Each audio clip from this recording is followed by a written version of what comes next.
Hi tribe, Mapalo Makhu here, published author of You're Not Broke, You're Pre-Rich, and founder of Woman and Finance.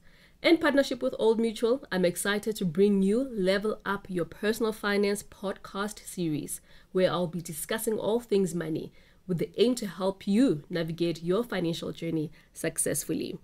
Now, in today's podcast, I will be looking at budgeting. Yes, the good old budget, I know. You know what? If we want to talk about the road to financial success or freedom for that matter, we need to start at the beginning, and that is through a budget. A budget is the foundation and the cornerstone to a healthy financial life.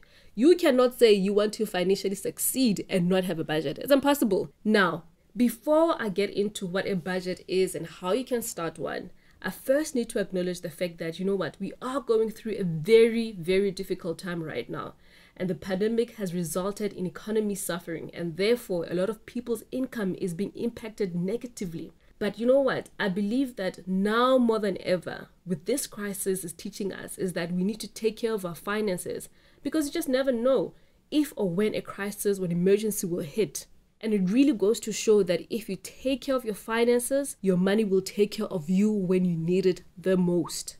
Now, what are some of the important elements to a budget? A budget is one of the most important tools to have in your financial planning arsenal. Without one, you run the risk of overspending. And boy, oh boy, has it happened to the very best of us. But most importantly, without a budget, it can be difficult to reach your financial goals, such as coming up with a debt payment plan or saving for an emergency, or even getting your hands on that dream home. A budget really is just telling your money where to go. At the core of creating a budget, you are really saying, I want to be in control of my money and not the other way around. You do not want your money to control you. You do not want to lose sleep. You do not want to be anxious. And a budget helps you navigate that. And I think some of the most important aspects of budgeting, where you need to start with budgeting, first of all, is that you need to know your money personality. And what is your money personality? Your money personality is just your character and traits when it comes to dealing and handling money. If you're a spender, if you're a saver, if you're a hoarder, if you know what, you've got your money game figured out, you need to know your money personality, because that will assist you in doing your budget. You can do this exercise on the Old Mutual website and do other amazing assessments like your financial health assessment, and also get your free credit score on the website. And I will leave the link below. Secondly, you need to set a realistic budget that reflects your priorities and desires. You know what? There's no point in creating a budget that you know very well you will not stick to. As I said earlier, your budget should reflect your priorities and desires. If it is too strict, you will give up halfway through the budgeting process.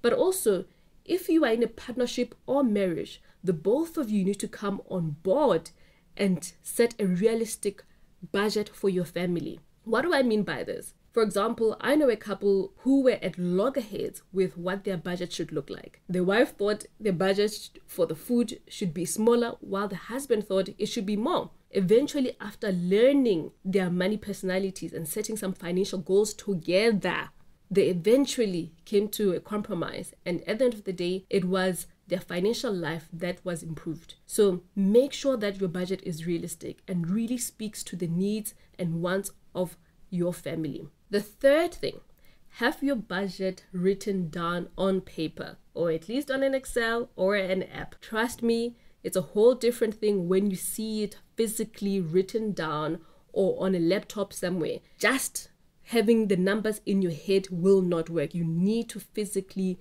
create your budget. And one of the apps I love and personally use is 22/7, which helps you track your spending. I will link the budget template as well, that you can get started on your journey.